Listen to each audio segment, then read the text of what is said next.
Hi, Carlin here.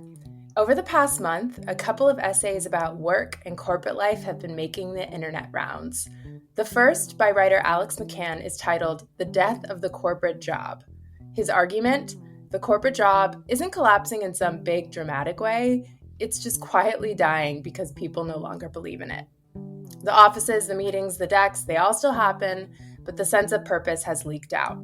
More and more employees treat the paycheck as infrastructure for their real work: side projects, creative businesses, anything that feels alive. The second piece, by Anne Helen Peterson, takes that idea and widens the lens. Her essay, The Futile Search for the Bullshit List Job, agrees that a lot of modern work feels empty. But she also argues the bigger issue is structural: decades of eroded labor protections and safety nets. In her view, quitting to freelance or starting a newsletter might feel like freedom, but it often just shifts all the economic risk onto the individual. So today, we're asking, what even is work now? And how do we find meaning, that thing that humans are looking for, purpose, in a system that seems to demand both hustle and endless make-believe? Again, I'm Carlin. And I'm Elaine. Welcome back to our podcast, Related.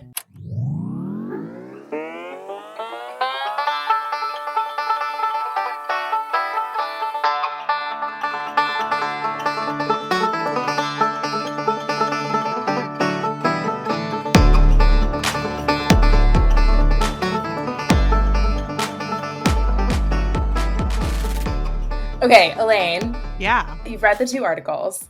Yes. And just to start, I'm so curious, just your initial thoughts. Is the corporate job dying? I think the corporate job is dead, honestly. Oh, interesting. Okay. I think the corporate job is dead, but the people in power still make money off of the corporate job. Yeah. Wait. How do we define work? How do we define corporate? Like, how are you defining a corporate job or a corporate work? Yeah. So I think of a corporate job as a kind of office job, 9 to Yeah. 5. Okay. Working clearly working You for someone else. Yes, but Yeah. I think it's also a place. Like, I think it's like you commute there, you Mm, stay there for the full hours, and then you yeah. commute back. Okay. Monday And through I Friday. Monday through Friday, but Mm. I would also like to make a socioeconomic distinction, because I think it is a primarily office job, what we're talking about in the corporate It's true. work. We're talking white collar for the most Yeah, we're part. talking Yeah. white collar. We're not talking about trade work. We're not talking about like skilled labor work, Yeah. Yeah. which I think is very much alive and very much necessary. And so I would like to make the distinction that when I'm talking about like work, what we're talking about here is not that. Yep. Yep. So when I say that I think that corporate work is dead, I am not seeing a lot of people going in to jobs for that set amount of hours, working and then signing off and being completely distinct from that job. I Mm. mean, I have not watched this TV show, but you like that show Severance, I where it's love like, it. so correct me if I'm wrong, but isn't the premise that like at work, you're like a working being and there's like Yes. no leech into your personal life? Yeah, basically, the premise of the show is that you can divide your two selves. So you have a working self and an outside of work self, and the two are distinct in the brain together. So essentially, you go to work from 9 to 5. That quote, the person who works, always only sees the office. And then as soon as you leave work and go on this magical elevator, you live your outside of life work, which is truly just your personal life. So yeah, it's definitely a commentary on so-called work-life balance. Yes. And I think that's actually how corporations see corporate work as like Mm. you are the worker. Yeah. And so they are not making allowances for your life outside of work. It's very uncompromising. And I think that is dead. Um, Mm. I think it was dying, and then I think COVID killed it. I do think it, so this is really interesting because I think I might have I'm actually, it's really interesting to hear your perspective on what a corporate job is, right? Because I think the corporate job, as you're describing it, is kind of maybe the corporate job that, you and I are millennials, maybe grew up believing was the version of a corporate job. Yeah. And I'm curious, coming from law, if that feels like it was the case for you. I, in tech, admittedly, like I have never had a typical 9 to 5, for Mhm. example. I think in all of my career, which has mostly spanned startups, but also sort of the bigger FANG companies, bigger FANG tech companies, my hours have been a little bit flexible. I've often worked late and or weekends. Work flows a little bit more in and out of life, for better, for worse. My last job, which I was at for 5 years, by the end of the pandemic, we were fully remote as well too. And again, also a very global team. So what 9 to 5 looked like was very relative. I often was taking a break during the middle of the day, because I had been up early to chat with Europe or late to chat with APAC, Asia Pacific. So I guess it's interesting to hear your version and definition of what a corporate job is, which I think is almost like the corporate job that our parents grew up Yeah. with. Would you So, agree? yeah, so it's interesting because as a lawyer in a law firm, I was also having a more flexible workspace Yeah. in the ways that I defined it. What I would say is that the tension that I saw is, in my experience, it was less of a way of work dying and more of a new way of work being born. Hmm. So okay, so you would maybe argue that the corporate job isn't necessarily dead then. It's just more like what we knew of it, that sort of 9 to 5, be in the office, like a fixed version of self separation of work and life. You do work, that has died. And what would you say is in its place? So I think that there is this growing realization that people are people Yeah. and that they are not working to work. Yep. And the only people who have not seemed to recognize this are the major employers, which are, Mm. if it is alive, are keeping the corporate job alive. Yeah. Yeah. And unfortunately, they're extremely powerful and all encompassing and everywhere. And so I think that they have weighed the scales in their favor, but I just don't see it being work of the future, that Yeah. being what it looks like. Yeah. Well, I guess what I'm trying to get at is like, what is it about people? And I think you just kind of alluded at it a little bit, right? Which is, there is a people aren't just working to work, right? Yeah. I think, and I'm actually curious because it's something I've been thinking about, is what is it about?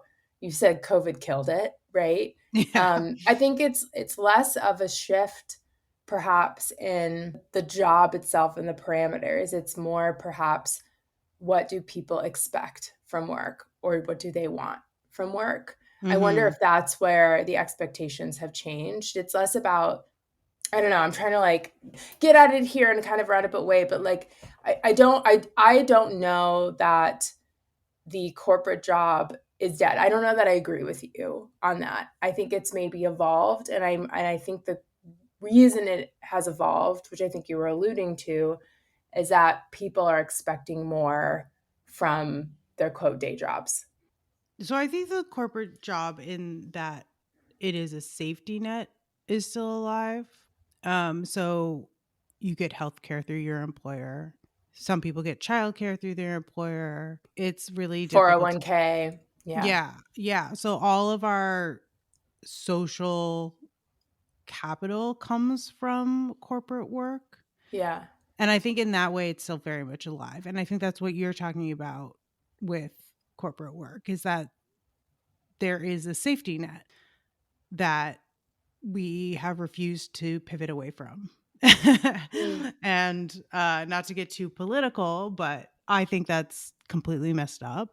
I think it doesn't allow people to be experimentative. It doesn't allow people to be adventuresome. It doesn't allow people to be happy, honestly. Yeah.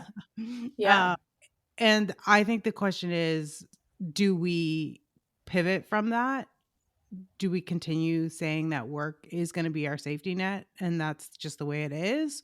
Or do we start investing in more public safety nets so that Mm. people can actually move away from that corporate world and actually explore? That's the question. But I don't want to get too political. No, I mean, I actually think, and I don't want to cite too much of these respective articles. I want to use them more as a jumping off point. But I do think that's also the argument that Ellen and Helen Peterson was to an extent Yes. making, right? Which was Yeah. like, our capitalist structures do not support either like in the corporate structure, people are miserable, right? But Hmm. when they go independent, freelance, entrepreneur, it's also really difficult too, because the Yeah. systems don't exist, especially around healthcare and invests like savings and whatnot. Yeah. And I honestly, I again, don't want to get too political, but I do think that pivoting to more public safety nets does not mean the end of corporations or people Yeah. working at corporations. I think it just means that corporations will have to be more attractive to workers in whatever that means. Okay, question. More just because we've been using the words like work and job interchangeably. And I actually think they might mean different things. And this has come up a couple of times recently for me in just conversations with my friends about how they spend their professional lives and time, right? Which is like, I think one of the interesting things that is coming up for me with the quote, the death of the corporate job, and also I think increasingly amount of people going freelance or starting their own things is like, how are we defining work? Like, what is a job? What is work? And I'm curious what that brings up for you. So I think the article was talking a lot about meetings and the Oh, which futility one? of That was meetings. the Alex McCann death of the corporate job one. Yeah. Yes, yes, and about how a lot of the job is busy work.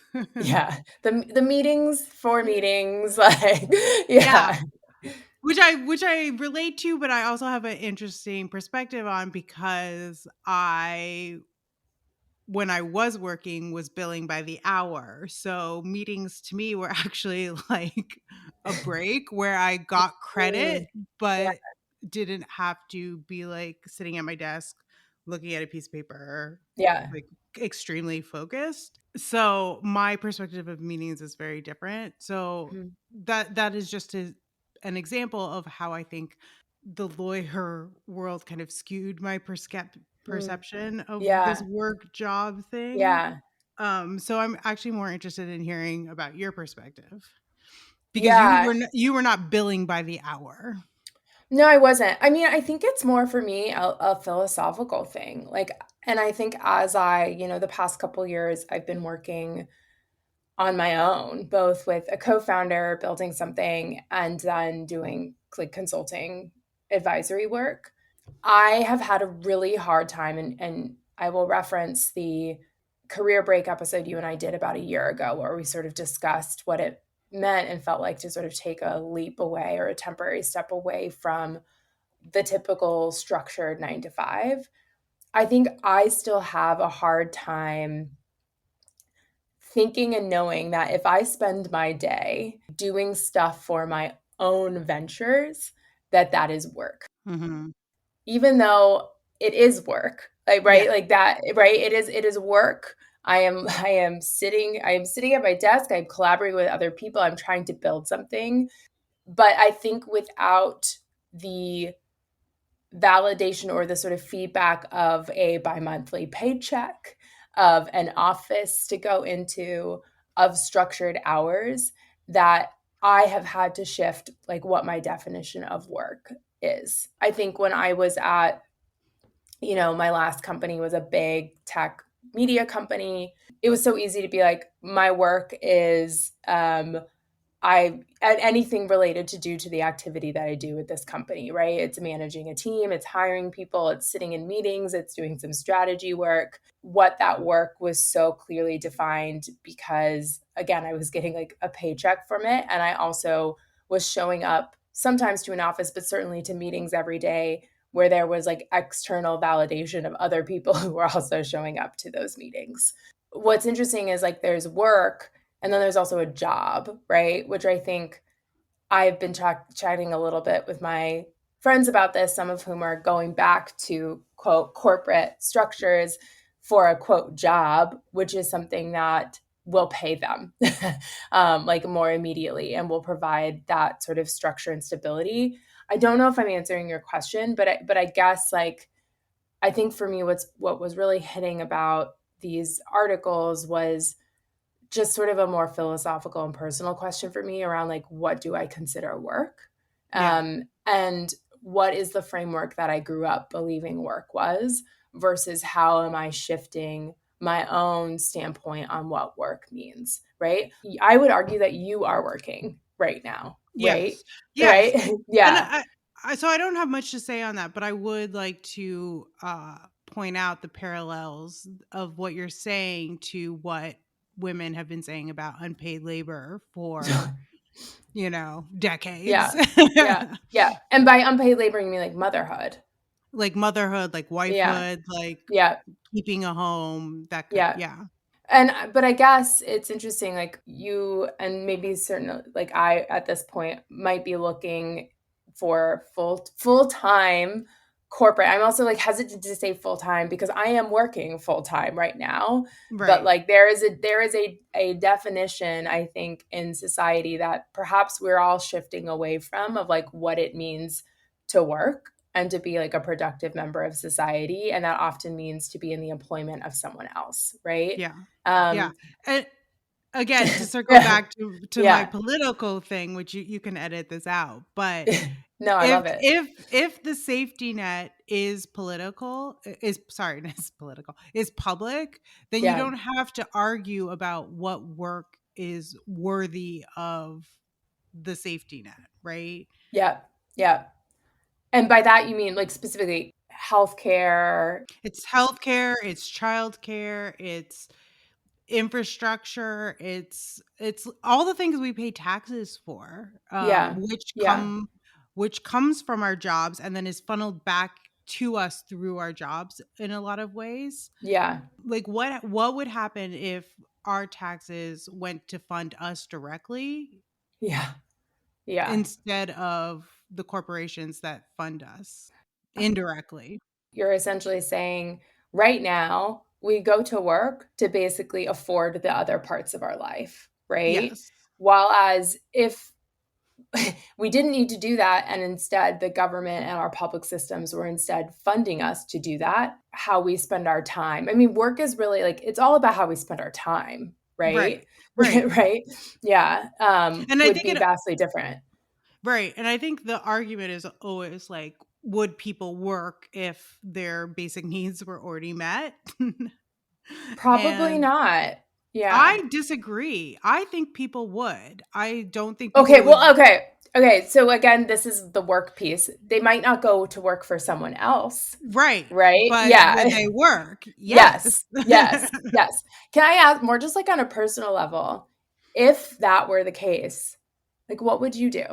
Like I would do what I'm how doing. would you spend your time? Which is like for our listeners, share what So that I've is. been writing, I've been doing this podcast with you. Yeah. I've started another podcast. I'm writing a newsletter. Like Yeah. I am doing things Yeah. that no one appreciates. That is not true. I would actually say there are an increasing amount of people who appreciate it. And what's most interesting, right, is like you're doing things that feel meaningful to you. They feel meaningful in a way. So I've said this multiple times. I loved being a lawyer, Yeah. but I just didn't see the big picture from where I was standing. Yeah. And what I'm doing now feels meaningful in a way that work, the job, never felt meaningful. Hmm. It's, I think, like the thing that I've been struggling with a little bit, to be honest, is can can a job, well, I'm gonna make a distinction between a job and work, right? Like a job is an employer funded job, let's say. Can that be, can that still be meaningful to me? And I think there's an aspect of me that has considered and is considering parallel pathing that route for, frankly, a more stable paycheck, for all Mm-hmm. those benefits you were mentioning, but also for like structure and community and Mm-hmm. maybe being around people who like care about the same things as I do. I don't know. It feels increasingly hard to find that. Yeah. So I think a job can be meaningful. Yeah. Um, Not to everybody, but not every job and not to everybody. But the job that I was considering a year ago, which was going into the government, I think that could have been um, extremely meaningful working for Mm, the government. And interestingly enough, and I'm not sure if this is still true since Trump's actions with Doge, but that the government used to be the biggest employer in the United States. hmm. Yeah. And I Yeah. think that working for the government, working for that community, working for all of us, I think it could be extremely meaningful. And a lot of people who work in government work actually take less money because of that meaning. Yes, the meaning. Yeah.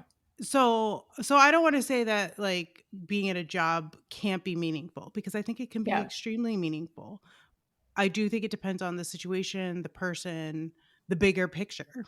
Yeah. I think one thing that I'm perhaps on a personal level trying to determine for myself is like, am I okay with a job that doesn't feel meaningful or fun, or have like, no job is perfect. I have been working long enough to know that, but I do have fond memories of certain jobs with like, I think people are a big part of it, like creativity and innovation, being surrounded, like being resourced to do the kind of work that I want to do. Like there have been environments, like corporate environments, where I have felt really, yeah, I have felt like maybe I was a cog in the wheel at the end of the day, but I was at least operating under the facade of some like meaning and like excitement for myself.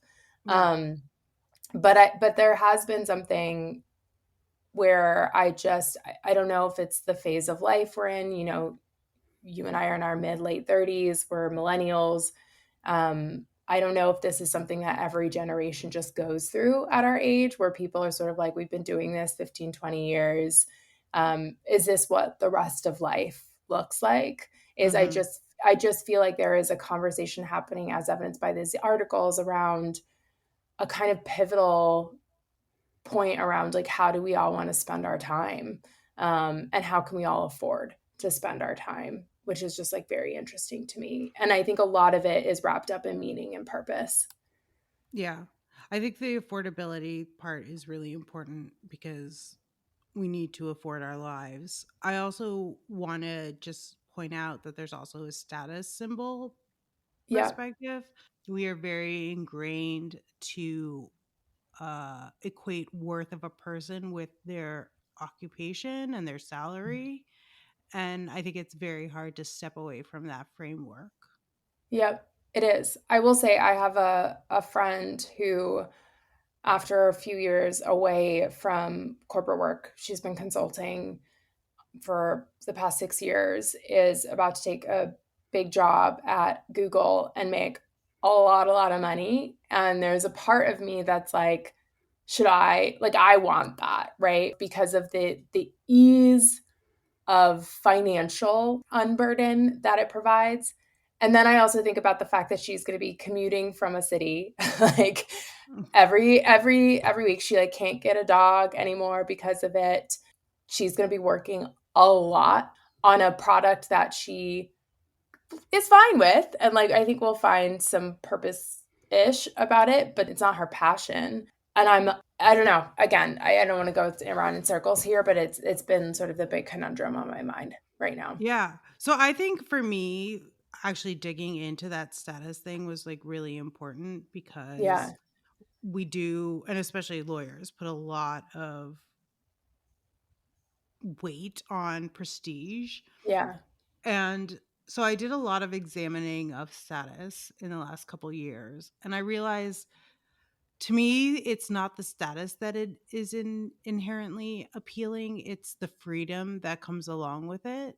Hmm. And so for me, I need to figure out if it's possible to obtain that freedom without Yeah. shackling myself. Yeah. And by freedom, you mean financial freedom. I think freedom in a lot of ways. I think that financial, I think it means freedom in certain ways, like because being a lawyer at a firm meant that I was on call 24/7. Yeah. So that was a decrease in freedom. Yeah. But there was this kind of promise that if you kind of stayed long enough, you'd make enough money that later on you could kind of retire into whatever you want. Yeah. Um, and for a lot of people, that freedom was enticing enough. And I think just for me, The basically the promise of work really hard now yeah, and then be free and content later. yes. Yeah. And again, a lot of these people had young families. So the promise is for a lot of people, not just for them, but for their families. Families. Yeah. And that I can see that being very enticing, but I just don't think it was enticing enough for me because there's no guarantee of the future. Yeah. So I just want to, that was a tangent, but I was just saying when I'm talking about freedom, I think I'm talking about less about freedom of time or freedom of person in the moment, but more of freedom of mobility in the future. Hmm.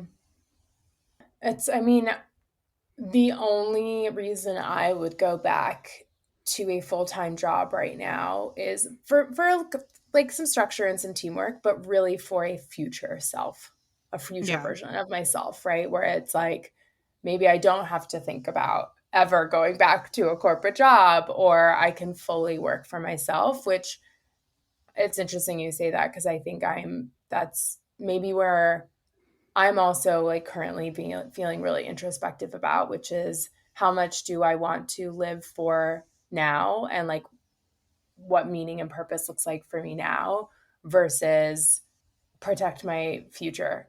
Yeah. I don't But know. Yeah. so, Carlin, you asked me this, which was Yeah. if money wasn't an object, what would you be doing? Yeah. So, Carlin, Yeah. I mean, I think I'd be also doing exactly what I'm doing now.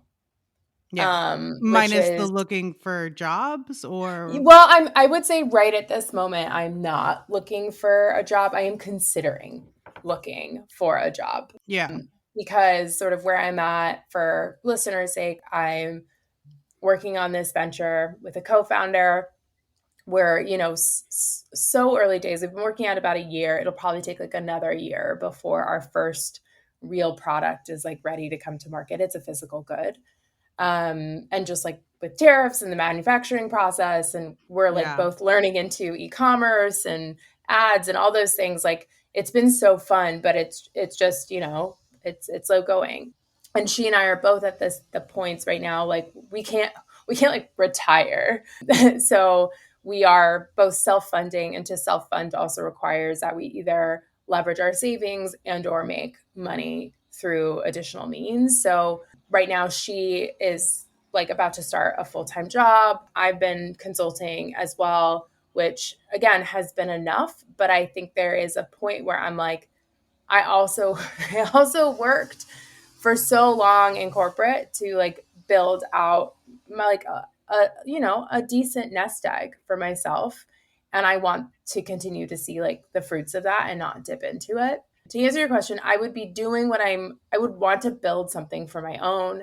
I would want to create an employment environment for other people that felt like safe and secure and creative in the way that I want to. I'm very human, just like in a way that I, as an employee, have always wanted to be treated. I would have a lot more, I would have the autonomy over my schedule that I have right now, the ability to travel when I want, the ability to have coffees when I want, see people in the middle of the day. You know, like after you and I record, I'm going to meet a good friend of mine from business school for a coffee. And those were things that when I was sort of on someone else's schedule, I couldn't do. So yeah, it is interesting that both of our answers to that question is like we would be doing exactly what we're doing now. Yeah. With more security. with more security, right? But that's the thing. It's like, okay, what the thing that I've been thinking about is how do I support this life, right? Yeah. Both now and in the future. And there is a world where that might mean, at least for a year or two, going back in, as they say. I just put that in quotation marks, to a corporate job. Yeah. So I just want to circle back to the beginning because you asked me if I thought that if a corporate jobs were done. Yeah. And I want to reaffirm my answer. All right. I love it. Yeah. I'm doubling down because when I think of like myself, you, my family, people I respect, friends, I think they're all in a very similar place to what you and I are talking about, where they are not feeling passionate about the corporate job. Yeah. So I want to reaffirm that I think the corporate job is dead. I don't think that our economy has yet realized it. Yeah. And we haven't figured out what we're pivoting to. Or what the alternative is. Yeah. But I just don't see it. Like in 20 years, I see the landscape being very different than what it is now. I think I agree with you. I mean, I think the corporate system still exists and people are still plugging into it, but the belief in it, the belief in its promise is gone, at least among similarly the people that I know and love and trust, where it's more a means to an end now versus an end goal. It's something people feel like they need to plug into to support other things or just feel really disillusioned with. Yeah. And I do think we have been extremely lucky in that we have gotten the education where we've been able to get high paying jobs, but most people don't make over $100,000 a year. Yeah. So for them, the corporate job doesn't even necessarily promise totally great point, the freedom in the future. So I think we need to reset what our expectations are for work, not just for ourselves, but for other people as well. Yep. All right, folks, you heard it here first. Elaine says, it's not just dying, it is DEAD dead. Yes.